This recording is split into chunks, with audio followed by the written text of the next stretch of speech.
Pues qué vale, ¿cómo están? Cuéntales chismes. Resulta que aquí, en algún lugar de la pantalla, está Enrique Ortiz. A lo mejor ustedes ya lo conocen. Le fue requete bien con su libro anterior, El mundo prehispánico para gente con prisa. Y ahora, miren nomás, qué chulada. La conquista para gente con prisa. Te voy a hacer una pregunta un poco rara y permíteme empezar con eso, Enrique. ¿De verdad hay mucha Claro, gente con prisa? bueno, yo creo que sí, tratamos de mantenernos vigentes en este mundo que cambia de manera golpada, de manera vertiginosa, cada semana, y tratamos de mantenernos, ¿no? Ahí al pie del cañón, con todos estos adelantos tecnológicos, con toda esta demanda, ¿no? De nuestro tiempo para generar riqueza, para poder vivir. Y de repente también está el punto de las redes sociales. Gracias a las redes sociales, ahora muchos mexicanos, ¿no? Pues desean que todo sea inmediato, desean resultados de manera rápida y, pues bueno, precisamente tratando de llegar a estos grupos, y no solamente estos grupos de jóvenes, sino al gran grupo de lectores mexicanos, a los mexicanos en general, pues publicó este libro de La conquista para gente con prisa, que es la segunda parte, podríamos definirlo así, de lo que fue el mundo prehispánico para gente con prisa, que en ese libro se trata, bueno, trato lo que es la vida cotidiana en Tenochtitlan. Y Ajá. en este libro, ya lo que uno trata, a lo que me aboco, es a hacer una crónica llena de color, de detalles, lo más objetiva posible sobre la resistencia y la caída de Tenochtitlan en 1521. Cuéntanos, a la hora de, perdón, voy a decir algo que a lo mejor no se oye tan bien, pero como objeto me gusta más este que el anterior. ¿Por qué? Fíjate que lo que me encantó de esto es cómo hicieron el diseño de interiores. Me parece que les quedó más bonito, digo, lo cual no tiene que ver con el contenido. Y por eso voy Claro, a empezar por acá. Cuando estaba ahorita grabando un comentario sobre tu libro, yo les decía que parecía que todas las ilustraciones, o casi todas ellas, eran como tomadas de algunos códices. Habían algunas, esta por ejemplo recuerda a las de Diego Durán, al Códice Durán, y efectivamente. por ahí la del sarampión, o la viruela, o vamos, esta de la epidemia. No recuerda, por supuesto, al Códice de Sagún de Fray Bernardino. Digo, y así las puedes ir viendo. ¿Cómo fue que hicieron eso? ¿Cómo le metiste mano? Miren, esta que Sí, está aquí, esta que está aquí, perdón que se los diga, esta me recuerda también a Fray Diego Durán, pero donde hay una lanchita por acá que están pescando. El sí. barco es Y, igualito. y muy buenos comentarios, José Luis. Efectivamente, las ilustraciones de este libro están basadas en los códices precortesianos y postcortesianos, Ajá. ¿verdad? Tratando de rescatar, pues, ambos documentos. ¿Cómo fue eh, no sé cómo decir, mi colaboración con el ilustrador que hizo esto? Pues, mandándole las fotos de este material.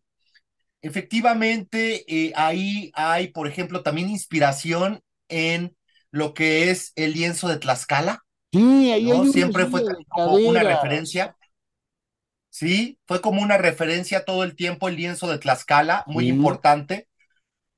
También la tira de la peregrinación, Ajá. aunque sabemos que se refiere a otro periodo histórico, el Códice Boturini, tira de la peregrinación, pero todo lo que es la gráfica, todo lo que son los elementos que acompañan a los personajes, ¿no? A los mexicas. También les compartí este documento, estas imágenes. Y como tú bien dices, también está del Códice Florentino, ¿no? Escrito por Fray Bernardino de Sahagún, gracias a la información que le dieron aquellos indígenas, pues que fueron testigos de esta hecatombe, la hecatombe, el colapso de su mundo. Y también, bueno, ellos tomaron ciertas licencias, porque hay que Claro, recordar, pues, que es para todo, pues, para todos los mexicanos, ¿no? Para personas de 15 años, 70 años, primer aproximamiento a la historia, o un libro, un manual de consulta, o, ¿sabes? Para aquellos que quieran de manera rápida tener las fechas y una descripción precisa sobre los eventos. ajá. Mira, aquí está lo que nos comentas. Esta imagen de aquí es muy lienzo de Tlaxcala. Ahí está Cortés en su silla de caderas, que bueno, eran las sillas plegables de aquella época, y junto a él la Malinche. Y como debe de Efectivamente, ser, aunque ustedes no lo crean, la Malinche está más grande que Cortés. Y así sale en el lienzo de Tlaxcala. Es mucho más grandota ella que Cortés, lo cual ha dado lugar a una serie de lucubraciones que no paran. Pero efectivamente. sí, cuéntame, ¿cómo miras tú el hecho de la conquista, que siempre es polémico? No hay manera de escapar a la polémica en esto. Sí, efectivamente, José Luis. Yo lo veo como lo pensó en algún momento Jaime Torres Bodet. A ver, Fue el doloroso nacimiento de la nación mexicana o de lo que actualmente somos los mexicanos. No, fue un evento como toda guerra, como toda expansión militar, como toda conquista alrededor del globo. Fue un momento de vejaciones, de violencia, de violaciones, de masacres, de matanzas, pues con lo cual obviamente yo creo que muchos no estamos de acuerdo, aunque es la historia y nosotros no nos podemos pelear con la historia, con los hechos del pasado ¿no? que no van a cambiar. A pesar de mi discurso, a pesar del discurso de otros, no cambian. Ahí está la historia. Y hay que comentarlo, ¿no? Que sí hubo violencia, porque hay muchas personas que niegan esto, ¿no? Algunas personas mencionan que Hernán Cortés venía para acá sin armas y que ya venía con la idea de crear una nueva raza o pueblo, ¿no? Ujú. Que su origen iba a ser el mestizaje y que no hubo matanzas y que no hubo violaciones y que todo se dio en gran medida, ¿no? Casi de manera pacífica. Los grandes gobernantes rindiéndole vasallaje a Carlos I y a su madre, y pues bueno, la historia no fue así. Pero también hay que comentar que hay muchos mitos eh, sobre el tipo de personas que llegaron aquí. Muchos mexicanos piensan, es que llegó lo peor de España, ¿no? Hablando, por ejemplo, en el siglo XVI, eso es completamente falso. Ujú. Llegaron miembros de familias de la nobleza, ¿no? De condes, incluso fueron grandes de España algunos virreyes, llegaron grandes eruditos, ¿no? Que tanto, bueno, principalmente religiosos. Y también llegaron grandes humanistas con pensamientos progresistas, con pensamientos propios del Renacimiento, ¿no? Bueno, con estas ideas de Erasmo de Rotterdam, por ejemplo, Claro, y aquellos frailes fueron los que protegieron en gran medida a los indígenas de los encomenderos, de los capataces, de los ya de años, siglos después, hacendados, ¿no? Estos frailes, estos párrocos, en gran medida fueron los que protegieron a los indígenas. Por lo tanto, para concluir, creo que tenemos que aceptar nuestro origen. Tenemos que aceptar nuestro origen y no denigrar ninguna de las dos grandes raíces de los mexicanos. La española, que yo le llamo mediterránea, por esta larga tradición que viene desde Grecia, y la mesoamericana, que ujú. no podemos solamente enfocarnos en la mexica, Ah, ¿no? no, claro, Era inmenso el mosaico de grupos originarios, pericures, guaycuras, cascanes, zacatecos, ¿no? Y muchos, todos los mexicanos más bien, tenemos al menos una gota de aquella grandeza originaria, de aquellos grupos mesoamericanos. Entonces, Conozcamos nuestra historia para aceptarnos y tener una postura bien reflexionada sobre los acontecimientos y las coyunturas del presente. Ujú. Ahora, estos españoles que, como bien dices, llegan, no eran, como se dice en estas historias que solo son de nuestro, la peor ralea que se habían encontrado allá y la habían aventado para este lado del mar. Hay una parte que a mí siempre me ha llamado mucho la atención y desde Leonard se ha discutido mucho, desde los libros de Leonard, estos españoles casi medievales. Tú hablas de los renacentistas, que me parece muy bien, pero ahí hay otra camada medievales, son los que traen como en la alforja, traen un lazarillo, perdón, traen al amadizo, traen toda la novela de caballerías, la traen en la alforja. Y eso los Sí. hace personajes maravillosos, porque pueden vivir, por decirlo de una manera facilona, y esa es la pregunta, ¿ellos pudieron vivir esas aventuras medievales en el mundo real? ¿O yo ya le estoy echando de mi cosecha? No, coincido completamente, José Luis. Basta con leer las cartas de relación de Cortés, basta con leer la historia verdadera de la conquista de la Nueva España, los comentarios de Andrés de Tapia, Ujú, donde, por ejemplo, rescato este escrito, ¿no? De Díaz del Castillo. Cuando entran a Tenochtitlan, el soldado escritor dice, pues había compañeros que habían estado en Constantinopla, que habían estado en Roma y en otras ciudades de Italia.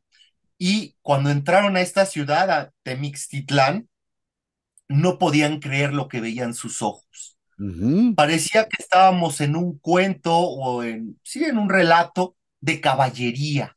Parecía que esto salía, ¿no? De Amadís de Gaula. ujú. Sí, y yo coincido contigo, ¿no? Para Hernán Cortés, para estos españoles, el estar en una realidad española, ¿no? Bueno, de León y Castilla, de los reinos de León y Castilla, y de repente, ¿no? Llegar a las Antillas y de repente ser un tanto rebeldes con el gobernador de Cuba, ¿no? Salirse de ahí y todo esto, y llegar a estas tierras y ver una realidad tan ajena a ellos, fue Ajá, como estar en una novela de caballería. claro, Y, y, y otro tema importante, ¿no? La parte medieval de las cruzadas, ¿no? claro, Por un lado está toda esta parte de añoranza del caballero feudal, del caballero andante, esto mismo que podemos encontrar en Don Quijote de la Mancha, ¿verdad? claro. Pero por el otro lado está este gran periodo histórico o este concepto de los cruzados y la lucha contra los infieles y los herejes. Ujú, Recordemos que para 1492 se había conquistado el último reino musulmán de la península ibérica, ¿no? Y en todos estos conquistadores que para aquel momento eran niños, eran jóvenes, pues este momento es decisivo en su vida y se les queda bien marcado en su mente. Y ujú, ellos buscan, ¿no? Emular las proezas de los padres, de los abuelos, de los reyes, de los condes, de los duques, ¿no? Que combatieron en esta, pues sí, una cruzada en tierra ibérica. Y Hernán Cortés llega aquí como un cruzado, llega como un cruzado con la idea de extirpar el paganismo, de ujú. acabar con las antiguas prácticas y de evangelizar, ¿no? Que ese sería también el toque tal vez humanista o renacentista que de repente difiere de la parte de los combates contra los musulmanes, donde ahí sí era, no, a estos expúlsalos, sácalos. Si alguien se quiere convertir, pues qué bueno, pero pues sabemos, ¿no? Del arraigo de estas personas a esta religión. Hay que sacarlos de aquí. O Claro, se transforman, porque ellos ya bien sabían lo que era el catolicismo, el cristianismo, o se van de aquí. Cuando llegan a estas tierras, pues los pobres nahuas, totonacos, empualtecas, otomís, pues les tienen que explicar, no, porque no tienen idea de lo que hablan los españoles que llegan a estas tierras. claro. Incluso esto que tú dices, se nota. en todos los textos de la época, en los cronistas de la época. Estoy pensando en el propio Cortés, en Bernal, por dar los dos más famosos.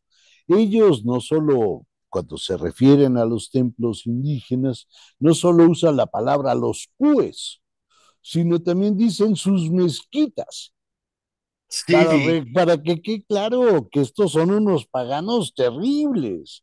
Y también qué sí, sí, pasa con los 13 franciscanos que llegan y entonces ven a Cortés como una suerte de nuevo Moisés que le ha arrebatado a este faraón horroroso y endemoniado a un pueblo entero. Oye, pero ya que estamos en personajes, ¿tú cómo ves a la Malinche? ¿Cómo ves a los tlaxcaltecas? Te hago esas dos preguntas juntas, casi de mala fe. no, claro, ¿no? Y es un punto fundamental, neurálgico de la crónica. A lo largo de los siglos, ¿no? Sobre todo en el México independiente, se le llamó a doña Marina la gran traidora, igual que los tlaxcaltecas. Sí, Pero en particular me voy a enfocar en doña Marina. Doña Marina, desde mi percepción, no fue ninguna traidora porque en ningún momento de su vida rindió pleitesía a los mexicas. ujú, Ella nunca había estado en Tenochtitlan, no, ¿no? Ella nunca estuvo en la ciudad de Moctezuma. Para mí, doña Marina es la primera mujer que se hace a sí misma, es la primera mujer que se debe a sí misma. ¿Por qué? Porque gracias a sus facultades, ¿no? Una mujer brillante, una mujer sabia, astuta, una gran comunicadora, una gran consejera y diplomática, una mujer políglota que hablaba maya chontal, perdónenme, no, sí, maya chontal, sí, sí, que sí, hablaba náhuatl y popoluca. Y para que 1521 también ya hablaba castellano, ya se comunicaba al parecer con Hernán Cortés y los otros lugartenientes de la expedición. Una mujer que también debe de haber tenido cierta belleza, cierto atractivo físico, porque recordemos que Hernán Cortés pues era un hombre de muchas mujeres, le encantaba andar seduciendo mujeres por el mundo, sí, literalmente, desde la península ibérica, Cuba, Santo Domingo y ahora en estas tierras, y bueno, le pareció atractiva, sí, no no deja solamente ninguna para comadre. exactamente, ¿no? Y seguramente que más allá de todo este conocimiento, esta sapiencia, esta, esta facilidad para los idiomas, tenía algo atractivo que llamó la atención en ese primer momento para Hernán Cortés. Doña Marina se vuelve la mujer más poderosa del continente americano en 1520, 1521. No hay mujer más poderosa, al grado que los propios indígenas pues le agregan el sufijo sin, ¿no? De Ujú, Malintzin, diminutivo, reverencial, de respeto, ¿no? Y para ellos, ante su vista, ella es una gran cacica, ella es una gobernante, ¿verdad? ujú, A la cual muchísimos miembros de la nobleza indígena pues van para pedirle consejo, van ujú. para pedirle asesoría, le pagan tributo a ella. Entonces, concluyendo, para mí, doña Marina no puede ser una traidora. Para mí, doña Marina es una sobreviviente que logró saltar de ese mundo en el que nació, ese mundo que colapsaba, y logró adaptarse a un nuevo orden jerárquico, a una nueva realidad. Y bueno, los tlaxcaltecas, pues lo mismo, ¿no? No pueden ser traidores porque eran los enemigos de los mexicas. Claro, Imagínate, José Luis, imagínate la gran ignorancia que hay en una afirmación de tantas personas que dicen, no es que los tlaxcaltecas fueron traidores, pero si eran enemigos, se odiaban a muerte, eran como claro. los cartagineses y los romanos, ¿no? ¿Cómo ellos iban a trabajar de manera conjunta? No, Pues pues nunca lo jamás. hicieron. Jamás, jamás. Y me gusta mucho tu interpretación de Malinche, porque es, para decirlo de manera clara, precisa, está al último grito de la moda, aparte de la historiografía, o sea, está emparentada con esto que hace Camila Tausen y todos ellos, que son los que están marcando la ruta actual. Ahora, vamos a hacer lo más importante, vamos a Eso, anunciarlo. claro. Sino para qué Exactamente. estamos aquí. Miren, ahorita en este momento, yo siempre se los digo que hagan lo mismo, pero no importa. Sálganse de donde estén, no importa si están vestidos o encuerados. Si están encuerados, se ponen un taparrabo que pueden usar la toalla y se dejan venir. Si son mujeres, se ponen una toalla enredada más larga y es un enredo. Y vienen para acá. Una vez que lleguen aquí a Gandhi, preguntan y se lo compran. Y van a ver que les va a gustar. Y les va a gustar por varias razones, las cuales nos las va a decir Enrique Ortiz en este instante. Dame 3 razones por las cuales tienen que venir encuerados a comprar. Bueno, también pueden venir vestidos. Las 3 razones por las que deben de comprar este libro. Primero, por su contenido. Es una síntesis de uno de los episodios más importantes de la historia de estas tierras, pero no por ser un resumen, una síntesis, pierde detalles, pierde objetividad y pierde un respaldo histórico. Se consultaron una gran cantidad de fuentes directas y también se cotejaron con estudios, textos recientes de los investigadores actuales, podríamos llamarlo así. Entre Uh ellos, -huh. por ejemplo, León Portilla, ¿no? Eduardo Matos, Michael Graulich, Matthew Restal. Número dos, porque van a encontrar que es sumamente entretenido leer la historia. Depende cómo te la cuenten. Esto no es un libro de historia de esos que tú vas a leer en la primaria, No. secundaria, preparatoria, o de aquellos libros sumamente robustos y poco amigables, ¿no? Que de repente son publicados en la academia. Esta es una crónica, esta es una crónica llena de color, de detalles, de personajes de carne y hueso, de personajes que al mismo tiempo fueron grandes sabios, pero al mismo tiempo eran capaces de cometer grandes atrocidades. Es una gesta épica, digna de un canto homérico, lo que pasó en la Ciudad de México, bueno, en la antigua Tenochtitlan, ¿no? Esa es la otra razón, que se van a divertir y se van a acercar a la historia y en menos de 5 días acaban de leer esta maravilla. Y por último, por la edición y el precio. Es un precio muy amigable para que muchos mexicanos se acerquen otra vez a nuestra historia nacional y porque la edición es fabulosa. Tiene una línea de tiempo, ilustraciones, tintas directas, vean qué maravilla la portada, y también tiene planos, ¿verdad? Y como Sí, bien comentaba José Luis, estas ilustraciones pues están basadas en esos documentos de la conquista del siglo XVI. Entonces, pues creo que estas son buenas razones para que vengan, bueno, vayan, ¿verdad? Si no van a venir a mi casa, José Luis, no, no, imagínate, no, no, no, acá, desnudos, tienen que desnudas, venir para acá, o sea, no allá, sino no, acá. ya, sí, sí, sí. Y yo doy una última razón. Este libro también, aparte de que tú lo disfrutarás leyendo, es un libro de consulta. Sí, Para que si tú de repente dices, ay, ¿quién perpetró la matanza de Templo Mayor? ¿En qué mes fue? ¿En qué año fue? ¿En qué año nació Cortés? ¿Cuándo muere Cortés o Moctezuma? Pues bueno, este lo tienes en tu librero y en 2 minutos encuentras la información. claro, porque eso es importante. Digamos que cada capítulo se puede leer solito. Es como un ensayo cada capítulo y si lo lees de corrido, pues también funciona.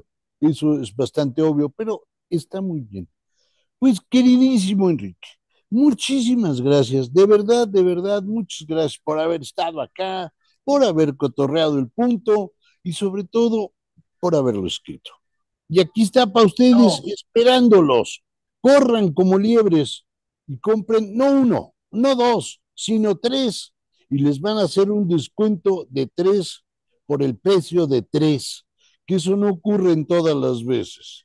Van a poder comprar 3 libros al precio de 3 libros por única ocasión.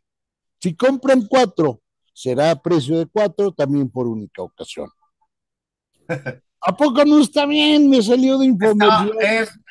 es una gran oferta, es una gran oferta. Corran como Totochtin, corran Ándale, como Totochtin, como conejillos como a conejillos. adquirirlo. como conejitos, ¿no?